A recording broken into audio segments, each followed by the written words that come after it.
नमस्कार दोस्तों। आज हम दिव्य प्रकाश दुबे जी द्वारा लिखित कहानी संग्रह मसाला चाय की एक कहानी फिल इन द ब्लैंक्स पढ़ेंगे। तो चलिए कहानी शुरू करते हैं।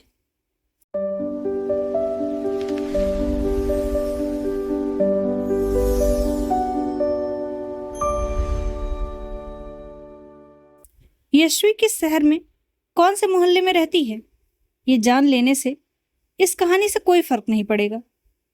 जिस भी शहर के मोहल्ले को आप सबसे अच्छी तरह जानते हो, बस वही शाम को यशवी बाकी बच्चों के साथ खेलती हुए मिल जाएगी। यशवी करीब 6-7 साल की है, ठीक उतनी ही शैतान जितनी इस उम्र में कोई बच्ची हो सकती है।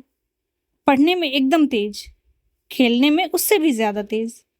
गर्मी की छुट्टियों में डांस क्लास जाती है और वैसे स्कूल टाइम पर शाम को खेलने के बाद ट्यूशन।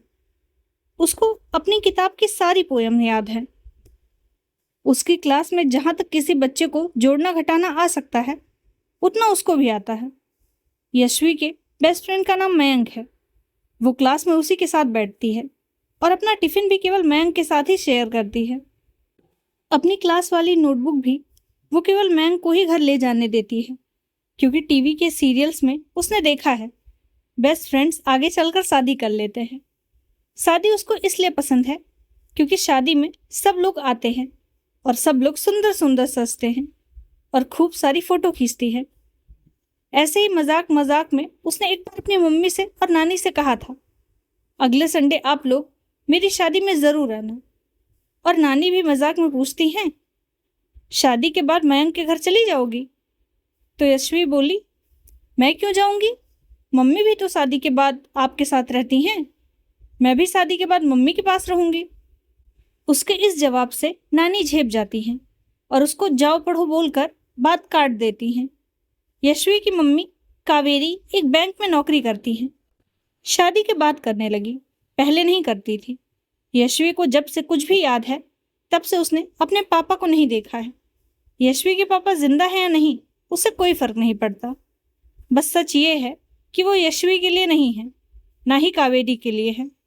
यशवी को कभी अपने पापा के साथ रहने की आदत पड़ती ही नहीं थी। उसके 3 साल के होने से पहले ही उसके पापा ने अलग रहना शुरू कर दिया था और यशवी की मम्मी को जितनी भी आदत पड़ी थी यशवी के पापा की, वो इतने दिनों से उनके बिना रहने से छूट गई थी। यशवी अपनी नानी के यहाँ रहती थी, जहाँ उसकी एक मौसी है जिसकी अभी शादी नहीं हुई है। और शादी ना होने की बड़ी वजह यशवी और यशवी की मम्मी है, ऐसा पूरी कॉलोनी मानता है। यशवी के घर मम्मी की कोई सहेली आती है या कोई अंकल आते हैं नाना से मिलने, तो वो उससे जरूर पूछती है कि वो लोग कौन कौन सी क्लास में हैं। यशवी के हिसाब से पूरी दुनिया रोज सुबह क्लास करने जाती है और जैसे जैसे लोग बड़े होने लगते हैं उनकी क्लास का टाइम बढ़ता जाता है। यशवी को अपनी मम्मी का मोबाइल नंबर बहुत अच्छे से याद है। उसको अपने नानी के घर का पता भी रटा हुआ है। मम्मी ने बता रखा है कि अगर कभी कहीं खो जाओ तो ये पता याद कर लो और इस मोबाइल पे फ़ोन कर लेना। दुनिया इतनी बुरी नहीं है कि तुम्हें कोई अंकल या आंटी घर तक ना छोड़ जाए। यशवी स्कूल से आकर सबसे पहले अपनी नानी के मोबाइल से कावेरी को एक बार फ़ोन करती है। हालांकि कावेरी का नंबर मोबाइल में सेव है, लेकिन फिर भी यशवी एक एक नंबर दबा के कॉल करती है, ये चेक करने के लिए कि कहीं वो मम्मी का नंबर भूल तो नहीं गई है। मम्मी को फ़ोन मिलाकर जल्दी आने के लिए कहती है और मम्मी भी जल्दी आऊंगी बोलकर रोज लेट हो जाती हैं। शाम को जब कावेरी कुछ बनाने के लिए किचन में जाती है तो वो अपनी नानी से बहुत नाराज होती है और कहती है, मम्मी का स्कूल सुबह से शाम तक इतना लंबा लगता है, फिर भी आप शाम को उनसे काम कराती हो। नानी और कावेरी दोनों ये सुनकर हंस देते हैं। यशवी उनको किचन से खींचकर अपने कमरे में ले जाती है और मम्मी से चिपट जाती है। फिर दिन भर का हाल एक एक डिटेल में बताना शुरू कर देती है। उसकी बातें सुनकर कावेरी की थकान थोड़ी कम होती है। ऐसे ही एक दिन उसने दिन में मम्मी को फ़ोन करके बोला, एक फॉर्म मिला है स्कूल से, इसमें बहुत सारे फिल इन द ब्लैंक्स हैं, सभी बच्चों को कल भर के जाना है, आप जल्दी आ जाना। ओके मेरा बच्चा, आज पक्का। कावेरी अपने सामने पड़ी फाइल को देखते हुए कहती है, आज आप जल्दी नहीं आए तो कट्टी। आ जाऊंगी मेरा बच्चा। ओके बाय पुच्ची, कहकर यशवी ने फोन काट दिया और फॉर्म को बैग से निकालकर देखने लगी। फॉर्म में भर के फिल इन द ब्लैंक्स थे। Name, date of birth, father's name, mother's name, address, phone number. Form को 2-3 बार देखने के बाद यशवी ने फॉर्म को संभाल कर बैग में रख दिया और मम्मी के आने का इंतज़ार करने लगी। वैसे तो वो खुद ही फॉर्म भर सकती थी, लेकिन उसने मम्मी का इंतज़ार किया। उस दिन कुछ ऐसा हुआ कि कावेरी को आने में बहुत ज़्यादा देर हो गई। इतनी देर कि यशवी मम्मी से फ़ोन पर देरी की वजह से नाराज़ होकर रो रो कर सो चुकी थी। अगले दिन मैम ने क्लास में सबसे फॉर्म मांगे। करीब करीब सभी बच्चों ने फॉर्म भर कर लाए थे, लेकिन यशवी फॉर्म नहीं भर पाई थी। यशवी का सारा काम हमेशा पूरा रहता था, इसलिए मैम गुस्सा नहीं हुई। उन्होंने कहा, एक काम करो, मुझे बताते जाओ, मैं भर देती हूँ। यशवी तुरंत तैयार हो गई और उसने कहा, जो फिल इन द ब्लैंक्स मुझे सबसे अच्छे आते हैं वो आप पहले भर दीजिए। यशवी ने बताना शुरू कर दिया। बस एक फिल इन द ब्लैंक्स बाकी रह गया। वो था फादर्स नेम वाला। मैम को लगा कि वो मजाक कर रही है, लेकिन बार बार पूछने पर भी यशवी नाम नहीं बता पाई। मैम थोड़ा गुस्सा हुई और उन्होंने कहा, कल पक्का भर कर लाना, लेकर जाओ फॉर्म।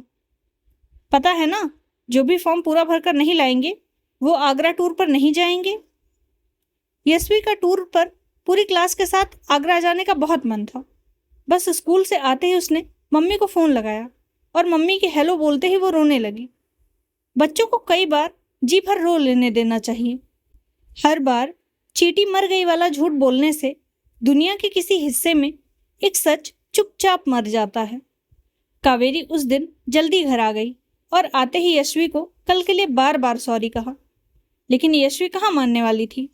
वो इस बात के लिए बहुत नाराज़ थी कि मम्मी ने उसको इतना कुछ सिखाया, लेकिन फादर्स नेम क्यों नहीं याद कराया। कावेरी ने फॉर्म लिया, उसमें अक्षय अरोरा नाम डाला और अपने पर्स से खूब सारी चॉकलेट यशवी को दी। यशवी अब खुश थी कि अब वो आगरा जा पाएगी। उसने भरा हुआ फॉर्म बैग में रखने से पहले एक बार ध्यान से देखा। फादर्स नेम वाला फिल इन द ब्लैंक्स भरा हुआ देख के वो खुश हुई और बोली, इतना सिंपल नाम है, आप मुझे इसकी स्पेलिंग याद करा देना, आगे से मैं खुद भर लूँगी। ये सुनकर कावेरी बहुत देर तक यशवी को देखती रही और उसको अक्षय पर बहुत गुस्सा आया। कुछ चोटों के निशान समय के साथ मिटते नहीं, बल्कि और गहरे होते हैं। अक्षय के जाने के बाद उसे इतना गुस्सा नहीं आया था जितना उस दिन आया। यशवी आगरा जाने के लिए तैयार थी और बहुत खुश भी थी। मयंक भी जा रहा था। दिन तय था। सभी बच्चों को बोला गया था कि सुबह 6 बजे स्कूल पहुंच जाएं। यशवी भी टाइम पर पहुंच गई और मयंक को ढूंढने लगी। थोड़ी देर में मयंक अपने मम्मी और पापा के साथ आया। दोनों के पेरेंट्स आपस में मिले। उनकी बहुत देर तक बातें भी हुई। यशवी मयंक खिड़की वाली सीट पर बैठे हुए थे। वैसे तो मयंक को भी विंडो सीट चाहिए थी, लेकिन यशवी के लिए उसने जगह छोड़ दी। यशवी ने खुश होते हुए कहा, आगरा से वापस आते टाइम तुम विंडो सीट ले लेना मयंक, ओके। दोनों ने खिड़की से अपने घर वालों को बाय किया। घर वालों ने कहा कि लड़ना मत और टीचर का हाथ मत छोड़ना। दोनों ने एक साथ हाँ कहा और प्रॉमिस किया। बस अभी आगे बढ़ी ही थी कि मयंक ने यशवी से पूछा, तुम्हारे पापा क्यों नहीं आए तुम्हें छोड़ने? मेरे पापा नहीं हैं, यशवी ने खिड़की से बाहर झांकते हुए कहा। नहीं है मतलब? सबके होते हैं, जैसे चाचा चाची होते हैं, मौसा मौसी होते हैं, जैसे भैया भाभी होते हैं, वैसे ही मम्मी पापा भी होते हैं पागल। मयंक ने यशवी को समझाते हुए कहा। मेरी केवल मम्मी है और हाँ तुम पागल, यशवी ने अंदर देखते हुए कहा। फिर दोबारा बोली, तुम्हें खिड़की पर जब आना हो तो बता देना। अब बाहर बस कुछ फार्मर्स और खेत दिख रहे हैं। पापा वो होते हैं जिनसे मम्मी की शादी हुई होती है, समझी? मयंक ने कहा। तुम अपने मम्मी पापा की शादी में गए थे? यशवी ने पूछा। हाँ गया था। झूठ। नहीं, एक्चुअली नहीं गया था। वो वैसे भी मुझे कहाँ लेकर जाते हैं, मयंक ने बड़ी मासूमियत से कहा। इसके थोड़ी देर बाद मयंक खिड़की वाली सीट पर आ गया और यशवी ने मन ही मन सोच लिया कि वापस लौटकर सबसे पहले मम्मी से पापा के बारे में पूछेगी। सवालों ने दुनिया में जवाब कम, सवाल ही ज़्यादा पैदा किए हैं। ऐसे सवाल जिनके जवाब नए सवाल ही होते हैं। इधर कावेरी जब घर आई तो यशवी की नानी ने उसको अपने पास बुलाया और कहा, बहुत दिनों से एक बात कहना चाह रही हूँ। मैं दोबारा शादी नहीं करूंगी। यही बात करनी है ना आपको? कावेरी ने गुस्से में कहा। हाँ, लेकिन अपनी छोटी बहन की तो सोच। क्या सोचूं? एक काम कर ले, थोड़े दिन किसी दूसरे शहर में नौकरी कर ले, तब तक छुटकी की शादी भी तय हो जाएगी। यशवी की नानी बोलते बोलते रोने लगी। कावेरी उस दिन बिना नाश्ता किए ऑफिस चली गई। अक्षय पर उसको और भी ज्यादा गुस्सा आया। गुस्सा इसलिए भी ज्यादा था क्योंकि ना साथ रहकर भी वो कावेरी और यशवी की जिंदगी में एक फिल इन द ब्लैंक्स की तरह था। वो ऐसा सवाल था जिसका जवाब कावेरी पहले ही गलत कर चुकी थी। उसने शाम को आने से पहले सोच लिया था कि अब वो यशवी के नानी का घर छोड़ देगी। यशवी 3 दिन के टूर पर गई थी।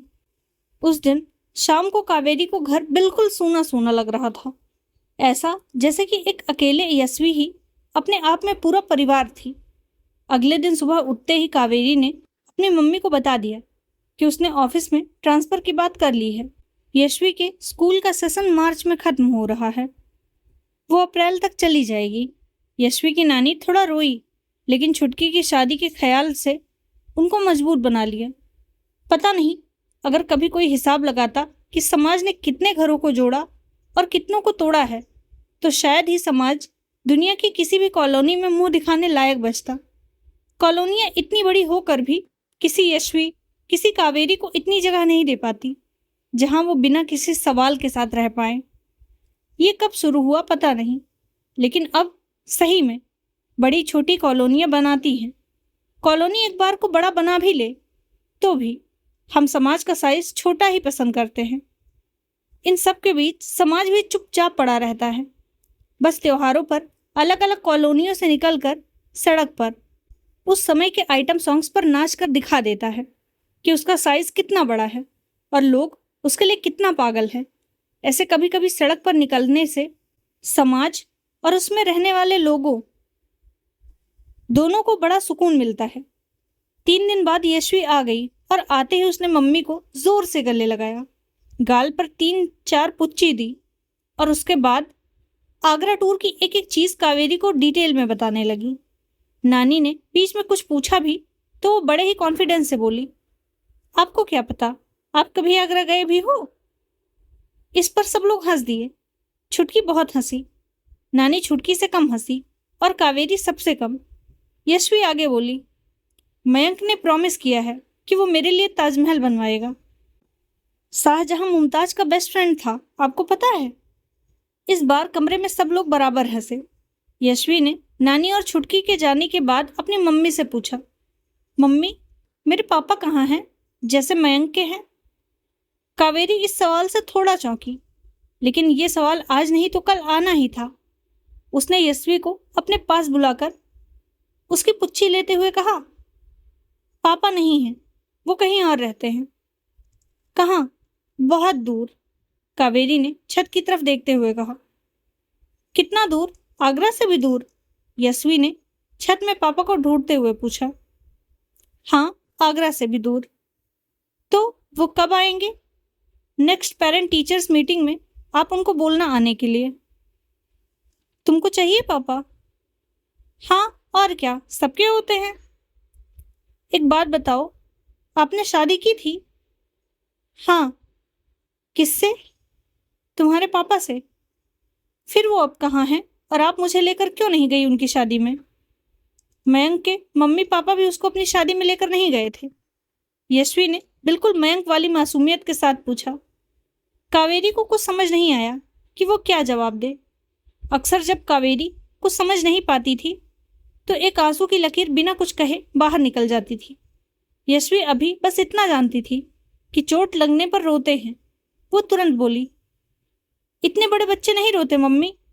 यह सुनकर कावेरी ने अपने आप को संभाला और यशवी से बोली, तुम्हारे पापा कभी नहीं आएंगे, वो कहीं और रहते हैं। एक पेरेंट्स टीचर मीटिंग में भी नहीं? नहीं, कभी नहीं।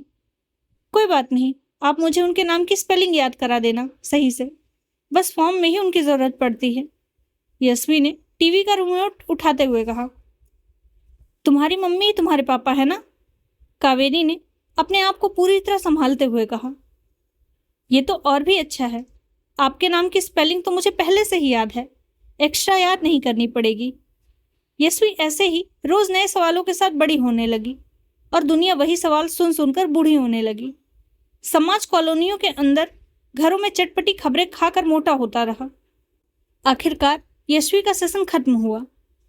कावेरी ने ट्रांसफर लिया था और उस शहर की कॉलोनी को दोबारा छोड़कर चल दी। हाँ, पहले तो यशवी के पापा के साथ शादी के बाद गई थी। इस बार यशवी के साथ थी। तब बैंड बाजा था, शोर हुआ था, सब खुश थे और समाज भी खुश था। अब भी समाज खुश है। यशवी घर में जितनी जगह में रहती थी और कॉलोनी में जितनी जगह में खेलती थी, स्कूल में जितनी जगह में बैठती थी, वो जगह अब सूनी हो गई है। लेकिन किसी को कोई फर्क नहीं पड़ता सिवाय मयंक के। कावेरी यशवी को लेकर किसी नए शहर में गई है, ये जान लेने से भी इस कहानी को कोई फर्क नहीं पड़ेगा। बस वो शहर पुराने शहर से मिलता जुलता शहर है। वैसे भी सारे शहर आपस में काफ़ी कुछ मिलते जुलते ही हैं। रहने वाले लोगों की शक्लें भी कितनी मिलती हैं। सारे सवाल, सारे जवाब, सारी परेशानियां सब हम शक्ल ही तो हैं। यशवी नए शहर में आकर बहुत खुश थी। बस मयंक की उसको याद आती थी, कभी कभी नानी की भी। नया स्कूल पुराने वाले स्कूल से बहुत बड़ा था। नए स्कूल का फॉर्म भी पुराने वाले स्कूल के फॉर्म से मिलता जुलता था। इस बार जब यशवी को फॉर्म भरने के लिए दिया गया था तो फादर्स नेम वाले फिल इन द ब्लैंक्स में अपनी मम्मी कावेरी का नाम डाल दिया और नाम लिखने के बाद उसकी स्पेलिंग चेक करके बहुत खुश हुई। घर पर जब वो फॉर्म लेकर आई तो कावेरी ने फॉर्म में फादर्स नेम सही नहीं करवाया। कुछ गलतियां सही करते ही और भी गलत हो जाती हैं। कावेरी ने भी यही किया। जो थोड़ा बहुत डर था उसे कि वो यशवी को अकेले कैसे बड़ा करेगी, वो डर उस दिन यशवी ने फॉर्म भरकर दूर कर दिया था। थोड़े दिन बाद छुटकी की शादी भी धूमधाम से हुई। करीबी रिश्तेदार और पूरी कॉलोनी को छुटकी की शादी में इनवाइट किया गया था। यशवी की नानी ने कॉलोनी में सबको बता रखा था कि यशवी अब अपने पापा के साथ रहती है और यशवी के घर आते ही ये समझाने की कोशिश की कि यशवी भी यही बताए। इस बात से कावेरी बहुत नाराज हुई, लेकिन वो छुटकी की शादी में घर का माहौल नहीं खराब करना चाहती थी। इसलिए शादी के तुरंत बाद ही वो यशवी को वापस लेकर चल दी। छुटकी की विदाई के साथ ही कावेरी ने भी इस कॉलोनी को तीसरी और आखिरी बार हमेशा के लिए छोड़ दिया। मयंक स्कूल में तब तक यशवी के लिए जगह बचाकर रोक कर रखता जब तक एक दिन वो उसे भूल नहीं गया। उधर यशवी भी मयंक का तब तक इंतजार करती रही, ताजमहल वाले प्रॉमिस और अपनी शादी के बारे में सोचती रही, जब तक कि वो एक दिन मयंक को भूल नहीं गई। बची कावेरी, हाँ बची कावेरी, कभी मम्मी बनकर, कभी पापा बनकर, तो कभी फिल इन द ब्लैंक्स बनकर। धन्यवाद।